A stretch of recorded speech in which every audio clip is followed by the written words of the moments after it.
The Maine Department of Labor, Bureau of Labor Standards, and SafetyWorks are committed to reducing injuries and illnesses for all Maine employees and employers. We have developed this series of training videos to assist you with the Bureau of Labor Standards required annual refresher training. This DVD contains 4 segments: bloodborne pathogen, fire extinguisher, hazardous materials awareness level, and respiratory protection training. While designed for emergency responders, the required training programs may be used to support other employer training. The programs are designed for refresher training only and are not intended for initial training. Each employer shall review their own specific programs, policies, and establish a method to determine competencies for each employee. In addition, attendance records shall be kept of all employees attending.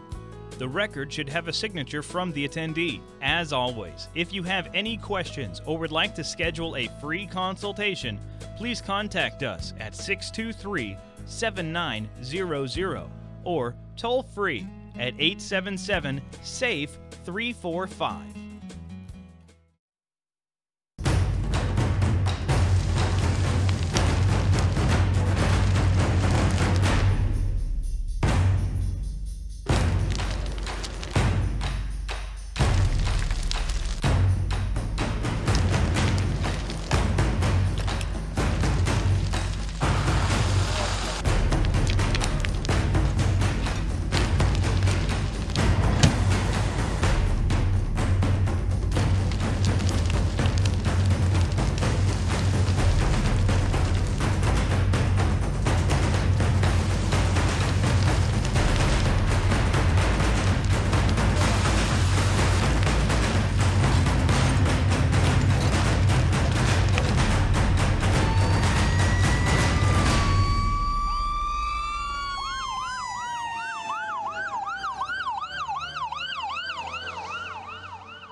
As required, it's time for your yearly fire extinguisher refresher course. Now, it's understood that you've already learned everything that's going to be in this video, but like all of these refresher courses, the information is very important and it's easy to forget over the course of a year. We'll keep this very simple, but as always, you should spend time throughout the year keeping up to date on this information.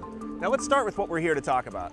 The objectives we need to touch on are the types of extinguishers and what their different uses are, regulatory agencies like OSHA and the NFPA, the National Fire Protection Association, approval agencies, inspections, and uses of extinguishers. In order to classify the different types of extinguishers, we must first identify and label the kinds of fires that they're used on. Letters are used to categorize each type of fire. A is for ordinary combustible fires or flames. B, these involve any kind of flammable liquid and/or gases. C, electrical fires. D, fires involving any sorts of metals. And K, cooking appliances that involve a cooking media like grease. Okay, now that we've roughly looked at the types of fires, let's take a closer look at each one and discuss the agents used to extinguish each. We'll start with Class A, ordinary combustibles. This includes things like paper, wood, and cloth. The agents used to fight this type of flame would be water, a multi-purpose dry chemical, or a halon greater than 9 pounds. Next is Class B. It covers flammable liquids like gasoline, kerosene, or fuel oil, and it also includes gases like propane. The agents used to fight this type of flame are a multi-purpose dry chemical, a dry chemical, purple K, halon, and foam. Now we'll look at Class C. This consists of anything that has electricity running through it, like computers, televisions, and clothing dryers. The agents used against this type of threat are, again, a multi-purpose dry chemical, a dry chemical, carbon dioxide, and halon. Next is Class D, which consists of combustible metals like magnesium, titanium. Here you would need either sand or a Class D extinguisher. And finally, we have Class K, which involves cooking media. This type of fire would involve things like grease or cooking oils. The agents used here are ones that are either wet or dry chemical-based. Okay, that covers the classifications of fires and what you would use to fight them. Now let's take a look at the actual fire extinguishers that are being produced. The most common is a stored pressure extinguisher. They include water, foam, dry chemical, and wet chemical. Others are Halon 1211 extinguishers and Halon 1301 extinguishers, cartridge-operated ones that use a dry chemical and carbon dioxide extinguishers that are self-propelling. Again, the stored pressure extinguisher is the most common. It's pressurized with nitrogen stored in the same chamber as the extinguishing agent. The type of propellant depends on the agent. For instance, if it is a dry chemical extinguisher, then, as we previously said, nitrogen is typically used. But if it were a water or foam extinguisher, the expellant would be air. Because these units are so common, let's take a quick look at what the inside of one looks like. You can see on this diagram that the extinguishing agent sits in the bottom of the cylinder while the inert gas stays above it. The locking pin and seal need to be removed to activate the lever, which will engage the unit and expel the discharge out through the hose and nozzle. The gauge on top will inform the user of the pressure remaining in the cylinder. On a side note, stored pressure extinguishers in the United States can be classes A, B, C, BC, or D.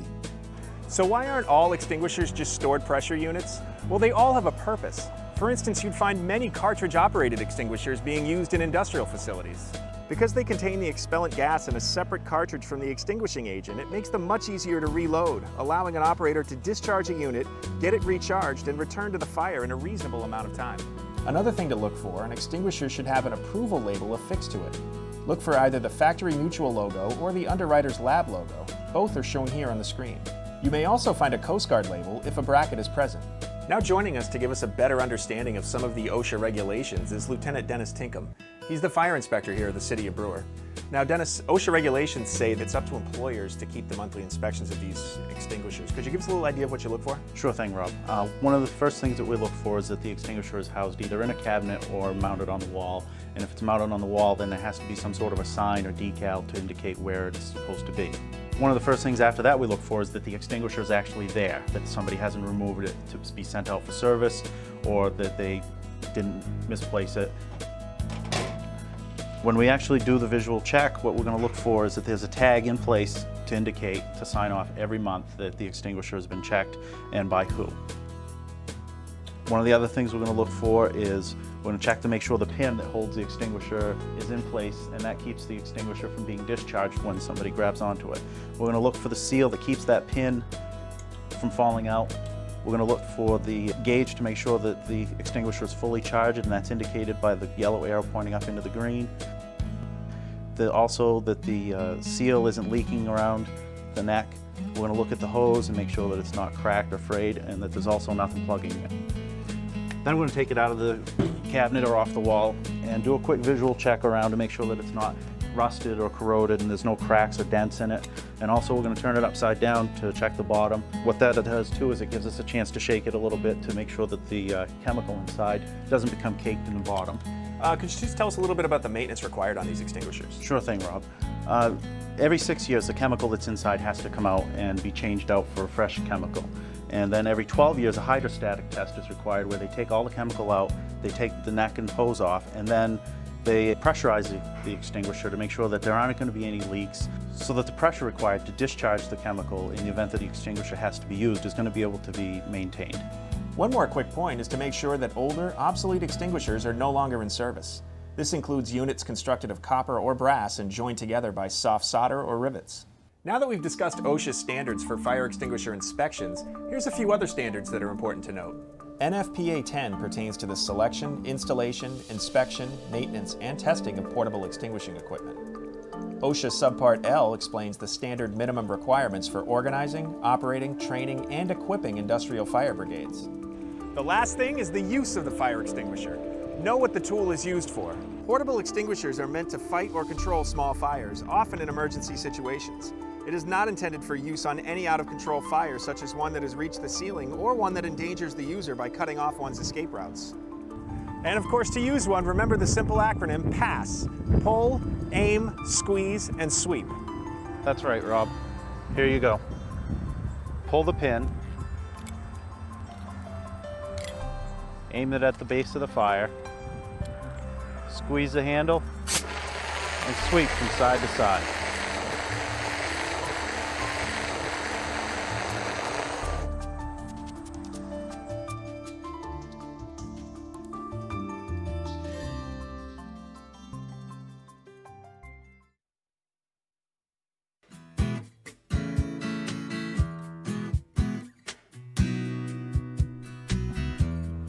Bloodborne pathogens. It doesn't sound like much fun, does it? It's in no way, shape, or form part of your job that you want to think about. However, it's extremely important that you understand the safety protocols concerning it. Let's start with a few definitions. Bloodborne pathogens. Diseases carried by blood or bodily fluids derived from blood or blood products that can be transmitted to another person in the course of your work, such as hepatitis B, C, D, and HIV. Engineering controls are ones that isolate or remove the bloodborne pathogens hazard from the workplace. Things like sharps disposal containers, needleless systems, and devices with engineered sharps injury protections. An exposure incident is a specific eye, mouth, other mucous membrane, non-intact skin, or peritoneal fluid contact with blood or OPIM that may result from the performance of an employee's duties. And finally, an occupational exposure, which is any reasonably anticipated skin, eye, or mucous membrane contact with blood or OPIM that may result from the performance of one's duties. Wow, I sounded like a dictionary there. If you're wondering what the difference is between an exposure incident and occupational exposure, well, the first is a specific, unexpected incident that results from doing your job, while the other is anticipated as part of the job. Maybe these are not the easiest things to put word for word into one's memory, but please make sure that you get the gist of all four definitions. 1. What is a bloodborne pathogen? 2. What are engineering controls? 3. What is an exposure incident? And 4. What is occupational exposure? Just to put things in more common terms, we asked a few of your coworkers to tell us about some of the exposure incidents they've encountered and how they handled them. My name is Eric Turtelwald. I'm a brewer firefighter, EMT. We responded to a particular call where a male subject had jumped out of a taxi while getting onto the interstate. We arrived on scene, certainly found the patient. Hi, my name is Liesa Blaylock. I'm a paramedic. I work out of the Brewer Fire Station in Brewer, Maine. And I'm going to talk to you about a couple things I like to do to help remind me to wear my personal protective equipment during calls. We boarded him, walked him back up the bank, got him loaded in the back of the ambulance, where he proceeded to projectile vomit, and I was more grateful that I had my glasses on and gloves. As you check your equipment every day to make sure everything's working and operable, I always make sure that I put in a face shield to remind me to put this on, because if I have to move it out of the way in order to get my equipment out and organized, then hopefully I'll remember to put it on my face so it will protect me from any vomit or kudos that my patient may desire to pass on. We responded to a call for the nature of a man down, just requiring a lift assist. At the time, there wasn't any medical necessity or injury. He just wanted help getting up off the floor. Lots of times when we're doing patient care in the back of the ambulance, especially a trauma, the gloves that you currently have on get all bloody and yucky. Upon arriving on scene, we donned our protective equipment gloves, and we entered the residence to find a gentleman laying in a puddle. He was surrounded by several alcoholic canisters, open beer bottles, cans. So I remind people that you need to take them off when you go to operate the radio. So I put a pair of gloves on top of the radio and by the mic, so that reminds me to take off the dirty gloves, call in my radio port, and then put on my fresh pair of gloves to continue patient care the rest of the way to the hospital. All he wanted was us to get him up off the floor, out of the puddle he was laying in, and get him back into his chair. And so upon doing that, we quickly realized that it wasn't spilled alcohol on the floor. He was actually laying in a puddle of his own urine. We were happy that we had taken the time to protect ourselves from his urine. Just a note on one of the earlier things we mentioned, the OPIMs. They might include things like vomit, urine, or feces. Now that we have an idea of what we're dealing with, let's talk a little bit about how to deal with it and the consequences of not following the proper procedures. For that, we thought it would be important to talk to someone who's in charge of enforcing an exposure control plan.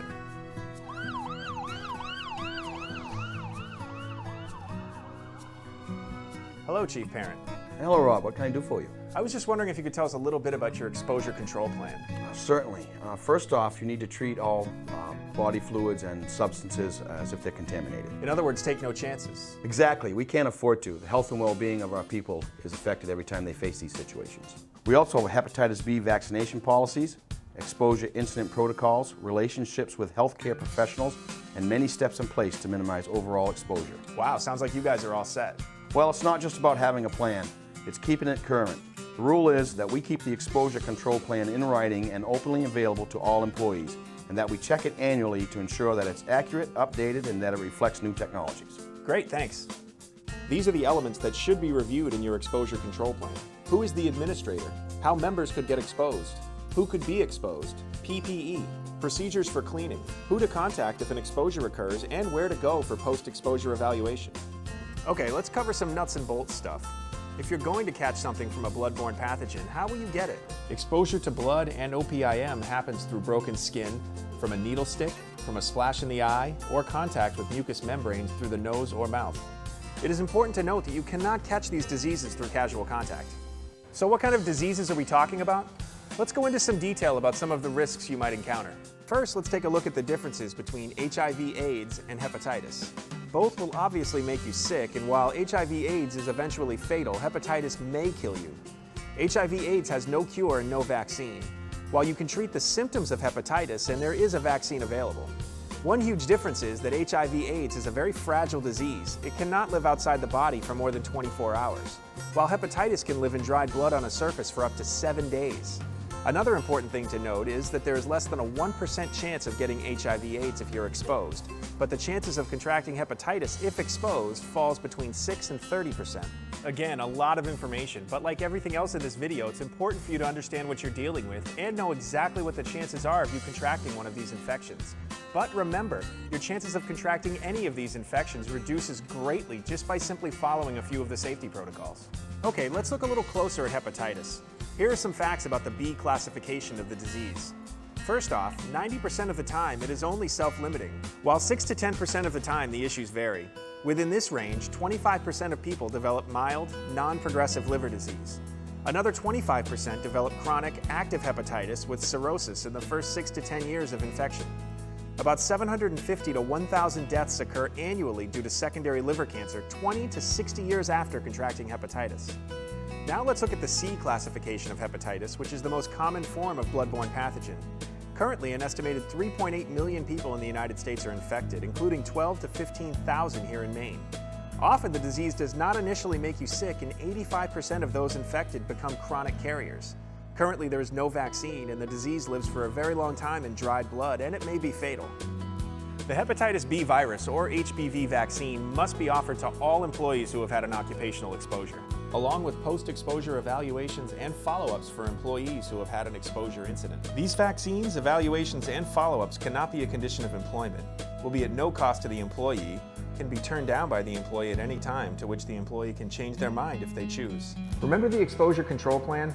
Well, under that plan, procedures must be in place to document all exposure incidents. These reports must contain the name of the first aid provider as well as a description of the incident. The employer shall make a confidential medical evaluation immediately available. Documentation will be generated about the exposure route and source, and the doctor will provide written opinion regarding the evaluation. This opinion will be limited to whether or not the HBV vaccine was administered and if the subject was informed of any medical conditions that could result. After that, all other findings are 100% confidential. Okay, let's talk about precautions. There's a lot of things you can do to protect yourself and those around you. The first is simple: wash your hands. It's not a request, it's a requirement. It's the #1 method of infection control. The employer will provide hand washing facilities and make sure that they are readily accessible. You can use an alternate method of washing if needed in the field, but you must also use soap and running water as soon as possible. Not only do you need to wash after coming into direct contact with something, but also whenever you remove your gloves. Other things that you can do to help control your exposure are emptying the trash by holding the liner, attempting to talk an injured person through self-care, having an injured person stay still. The more they move, the higher the chance of spreading contaminants, using a dustpan and a brush to pick up any sharp or broken materials, and making sure that you take any waste out immediately after cleanup.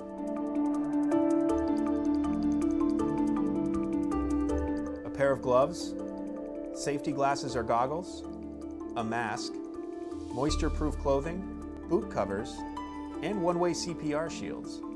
When it comes to this gear, there are some things to keep in mind. First, make sure that you use the items, make sure that they are used appropriately, that they are accessible, that you make sure they are cleaned thoroughly and disposed of if needed, that they receive any repairs or replacement, and that they are placed in the correct areas when in use and when not in use. Now, I know we said it earlier, but in an attempt to control infections, please employ the theory that you treat all human blood and certain bodily fluids as though they were contaminated and treat them as though you know they're infectious. Another thing to keep in mind when on the scene of an incident is what constitutes regulated waste. 1. Liquid or semi-liquid blood. 2. Items that would release blood or OPIMs if compressed. 3. Anything that is caked with dried blood, which might release material when handled. 4. Contaminated sharps. And 5. Any pathological waste that contains blood or OPIMs. Okay, one last thing before we go. We're going to learn how to clean up a surface area. Joining me to help us out learning the proper way to do this is Lieutenant Mike Mullen from the Brewer Fire Department.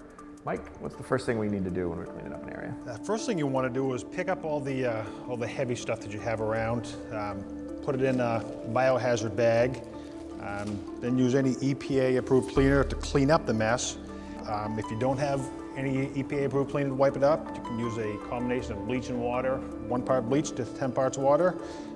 Wipe up anything that's left. And when you're done with the cloth that you're using, put that right in the bag also. Thank you, Lieutenant Mullen. You're welcome. Now that you have watched the refresher video, here's a quick test for you.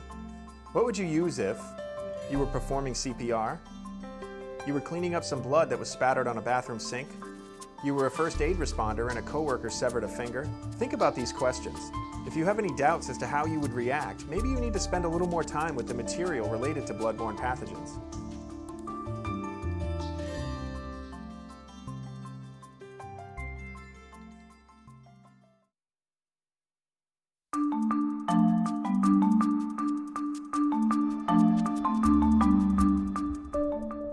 In this section of our training series, we'll take a look at hazardous material awareness.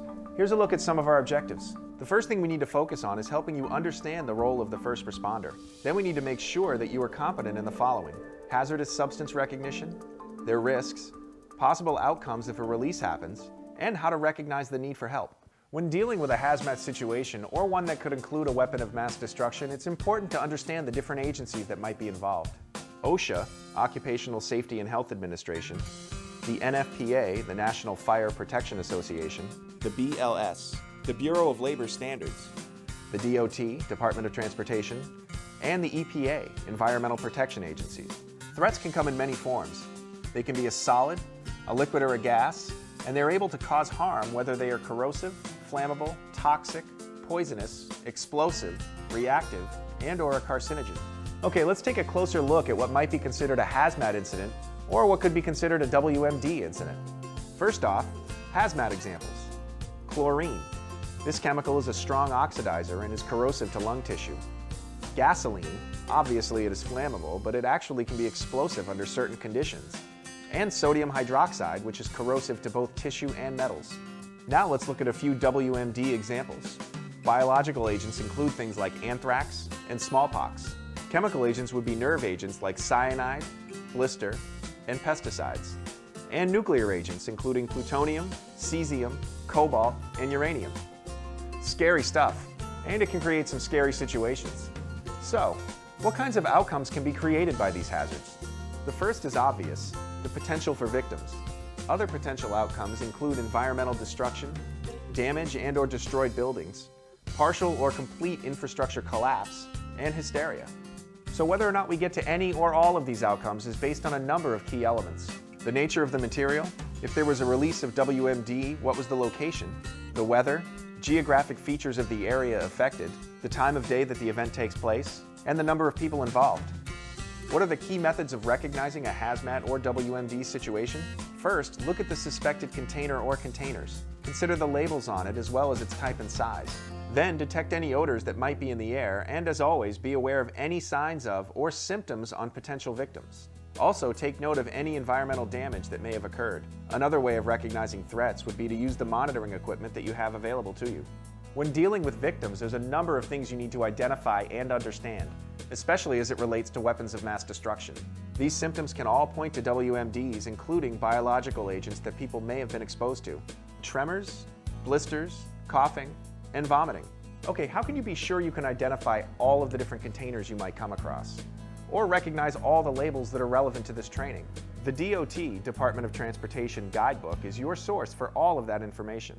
This guidebook should become your best friend during these circumstances, and you must become familiar enough with it to quickly find the answers you need. The book is divided into 5 different sections, and it's color-coded so that you can find the section you need quicker. They are white, yellow, blue, orange, and green. What do these sections represent?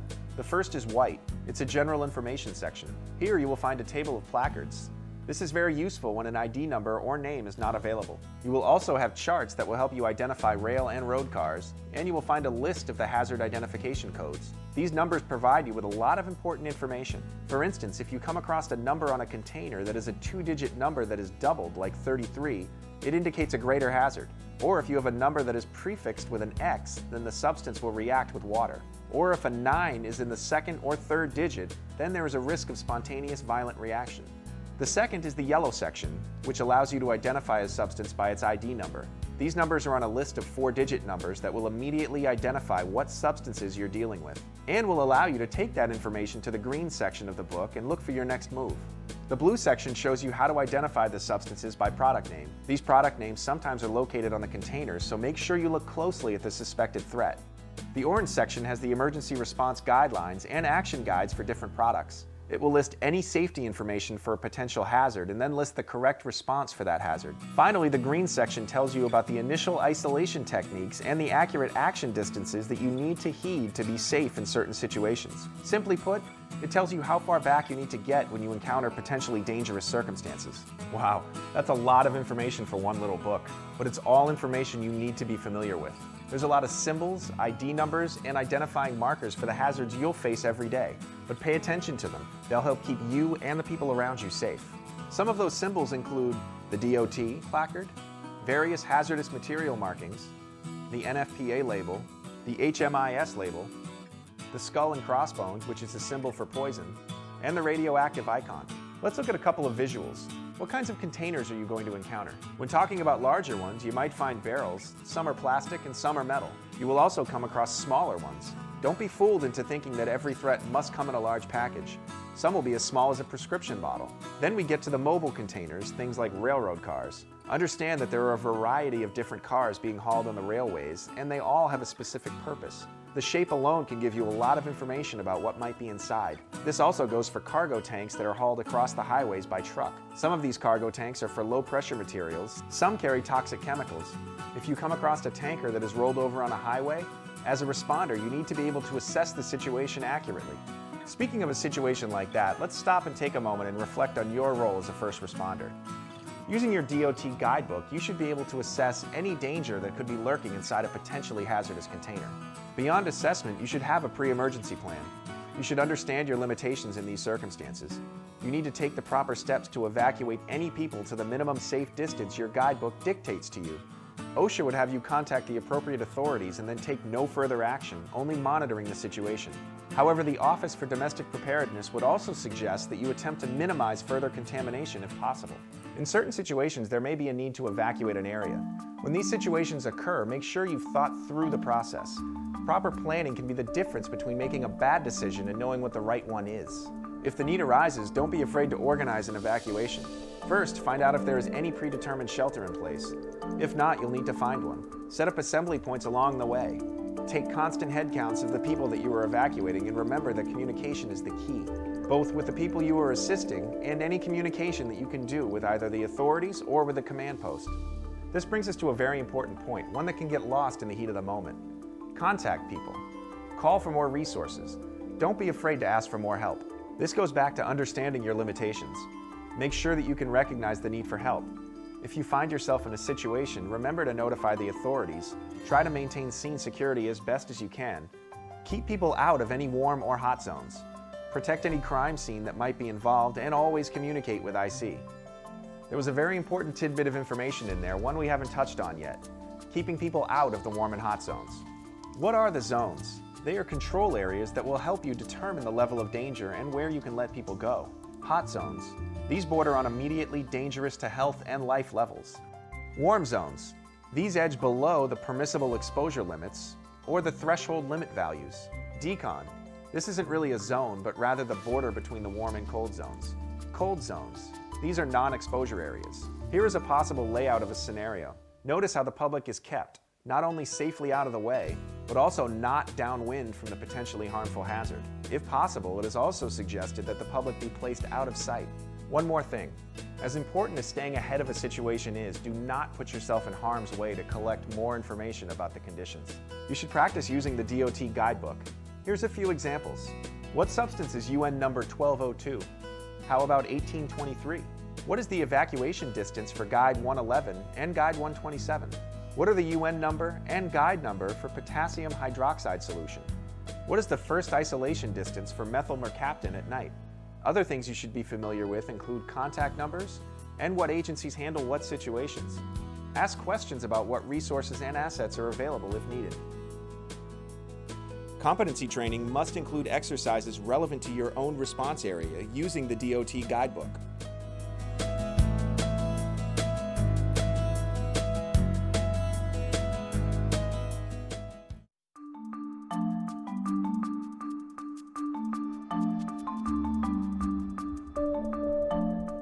Fire departments face numerous health and safety hazards every day. Some of the most dangerous and life-threatening situations come when the very air they breathe turns deadly. These situations include being exposed to heat, smoke, toxic gas, and oxygen-deficient environments. If you doubt the quality of air that you're exposing yourself to in any way, you need to wear a respirator, also known as a self-contained breathing apparatus, to protect yourself. There are a number of precautions that employers must take to ensure that firefighters are protected. These can be found in OSHA 29 CFR 1910.134. If you work in a fire department and have a job that requires you to wear a self-contained breathing apparatus, then you must complete an annual training. That training will cover the written respiratory protection plan for your department, cover inspection, cleaning, storage, and will also include demonstrating of proficiency in using the gear. Before that training takes place, there's a few things we should review. First, the written respiratory protection plan that we just mentioned has to be specific to the individual department because it goes along with your equipment and departmental needs. However, each plan needs to contain the following. One person who is responsible for the program. This person will administer and oversee all aspects of the plan. The specific type or types of self-contained breathing apparatus used. Medical evaluations for all persons who will wear the SCBA. Fit testing for each person. This is to make sure the unit fits a person's face properly. Procedures on how to use the SCBA, when to use the SCBA, procedures on how to clean, store, and inspect SCBAs, maintaining the self-contained breathing apparatus gear, following all of the manufacturer's recommendations. The program must also outline the initial training and the annual training that follows it. Now, I know that sounds like a lot, but this part of your job is that important, not only to you, but to the people you help every day. Now, before we get to that refresher training, let's take a look at a few points on that list. The first is the medical evaluation. Here are a few of the factors that are considered. Type and weight of the respirator, duration and frequency of respirator use, temperature and humidity extremes, additional protective clothing and equipment, and expected physical work effort. Wearing any respirator, including an SCBA, is quite taxing on a cardiovascular system. Add to that full turnout gear, and it can be quite a burden to the wearer. Therefore, at regular intervals, wearers must be evaluated by a physician or another licensed healthcare provider. These evaluations must be performed on the following schedule. Up through 35 years of age, you're reviewed every 5 years. From ages 36 to 40, you will need to be evaluated every 2 years. And for employees over 40, reviews will be done annually. Now remember, these evaluations are in place for your safety. Now, what's the actual process of the annual review? First off, a medical questionnaire will be given to all employees who wear a self-contained breathing apparatus. The employer will then mail these questionnaires to the healthcare provider who reviews them. This care provider either sends them back a clearance stating that the member is able to wear the gear, or they can order additional testing to ensure that this individual can wear the equipment safely. Once the proper clearance has been received, the employer can then start the fit test on the employee. On a side note, remember to keep all medical clearances on hand. Now, the last point on that screen mentioned fit testing. Fit testing must be performed annually to ensure that the SCBA fits the wearer properly and no toxic gases are allowed to get underneath the face mask. All fit testing must be done after the medical clearance is given. The test can be qualitative or quantitative.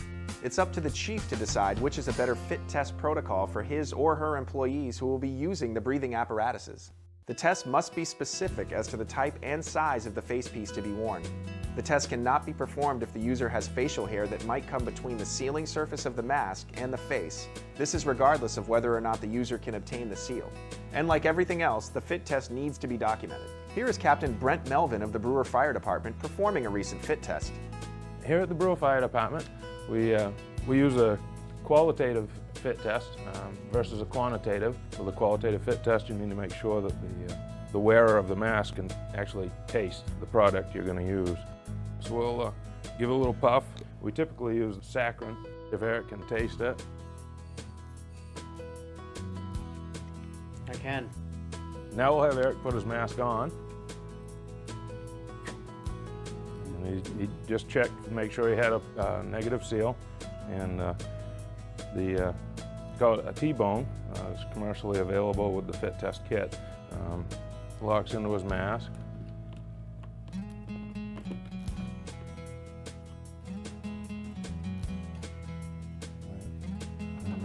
We apply a hood to contain the fit test solution. 10 or 12 puffs of that in there. In the first part of the test, he just breathes normally for 60 seconds. The next test is deep breathing. Don't breathe too fast, just take nice deep breaths. While we're doing this, it's important to keep good records. We take a pretty simple form and document every test. Fit test protocol we use is the OSHA Regulation 29 CFR 1910.134. Can you taste anything? I cannot. Very good. Put a little more in there. Okay, the next one, you breathe normally, turn your head from side to side.